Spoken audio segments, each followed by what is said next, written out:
When President Obama and his national security team gathered at the White House yesterday afternoon to oversee the beginning of the end of Osama bin Laden, they were able to watch real-time images of the operation coming in from Pakistan. No one in the Situation Room could be certain how it would turn out. It was probably one of the most anxiety-filled periods of time, I think, in the lives of the people who were assembled here yesterday.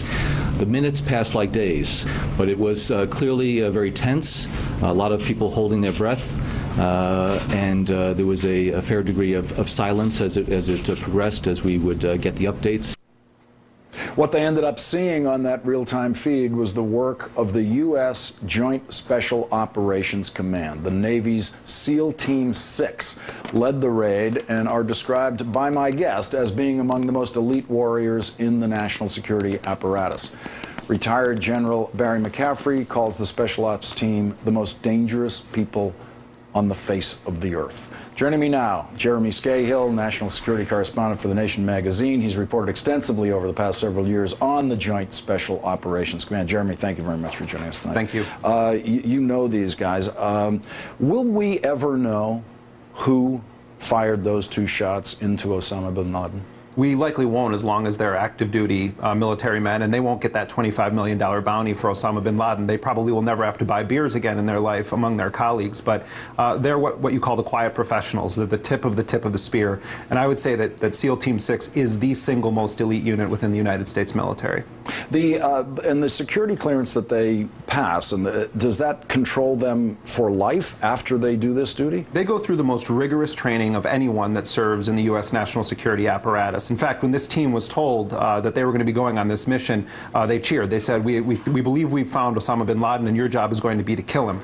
They also are operating as part of special missions units, meaning that their activities are so compartmentalized that the vast majority of people that they come into contact with in the world have no idea what they're doing. What is the technology that allows them to deliver a video feed from where they are operating in Pakistan to the White House? Right. I mean, it's a very high-tech CSI operation, essentially, and what we understand is that they were wearing a helmet-mounted camera that was allowing the live feed to go back in. And just to give you a sense of how on top of this President Obama was, the man sitting right to the right of him when this operation was going on was the number 3 man in JSOC, Brigadier General Brad Webb.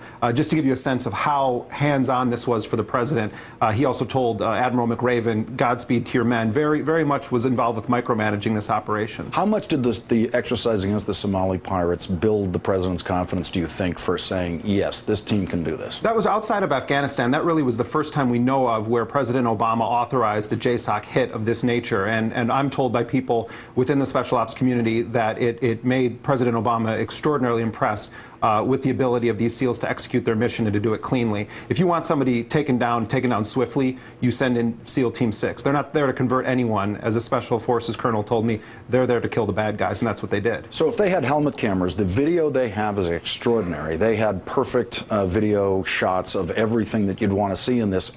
How much of that video do you think we will eventually see, if any? I don't know that we're going to see any of it. I mean, if we do, we may see something that's very grainy and has minor detail to it. I mean, this is still going to remain a very sensitive secret within the U.S. national security apparatus. And as we see, the White House is being very strategic in not releasing any images at this point. We'll see what happens with it. Jeremy Scahill with The Nation. Thanks for your insights tonight, Jeremy. Thank you. You can have The Last Word online at our blog, thelastword.msnbc.com. You can follow my tweets at Lawrence. The Rachel Maddow Show is up next.